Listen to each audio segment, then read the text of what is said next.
Se pone T con tilde y T sin tilde. Cuando se pone tilde cuando T es el té de toda la vida, que se bebe, y T cuando se refiere a otra cosa. Bien. ¿Y a quién le envías qué pregunta? La que te dé la gana.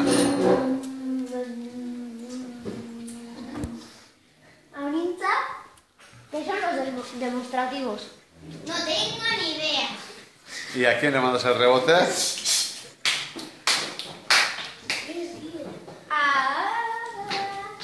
A Gonzalo. Los que dicen a qué distancia está. Por ejemplo. ¿Quién va a decirnos, quién nos dirá ejemplos? Yo. Bello. Rocío, ese. Más ejemplos. Esa. ¿Vale? ¿Y qué pregunta a quién? Pues... Aymar. ¿Qué son los posesivos?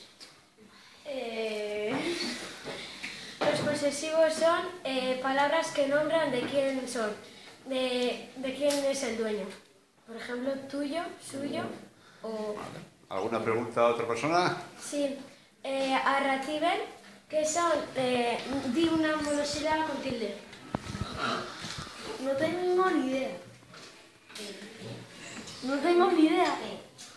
Bueno, pues ¿a quién le vas a decir? T. Ya está. No sé. Bien, ¿alguna pregunta para alguien? A ver. Ok, Morales, Aviones. ¿qué son los sufijos intensivos? son cuando los sufijos, cuando se añade una... ¿Para qué sirven? para hacerlo más grande. ¿Y un ejemplo? Hipermercado. ¿Otro? Archienemigo. Vale, son los sufijos intensivos. ¿Un sufijo intensivo?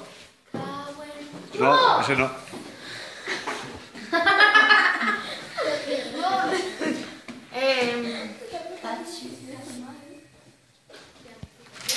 ¿Un sufijo intensivo? Tazón. ¿Otro? Bien. ¿Cuándo lleva el tilde y cuándo no lleva el tilde?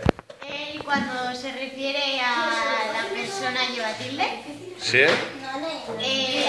Y para las demás cosas no lleva tilde. ¿De acuerdo? ¿Y Eric? ¿Cuándo lleva sí tilde y cuándo no lo lleva? Sí, cuando queremos confirmar algo, en plan, sí quiero. Y luego, sí sin tilde, cuando en plan, si tú vas, yo también voy. ¿De acuerdo? ¿Yone? ¿Cuándo lleva el tilde y cuándo no lo lleva? Él cuando lleva tilde cuando se refiere a una persona. Y no lleva tilde cuando dice, por ejemplo, él trajo el ordenador. Eso sería una persona. Vale. Bueno, Niña, tú ¿cuál así. lleva tilde y cuándo lleva tilde? Él trajo el ordenador. El ordenador. Vale, eso no.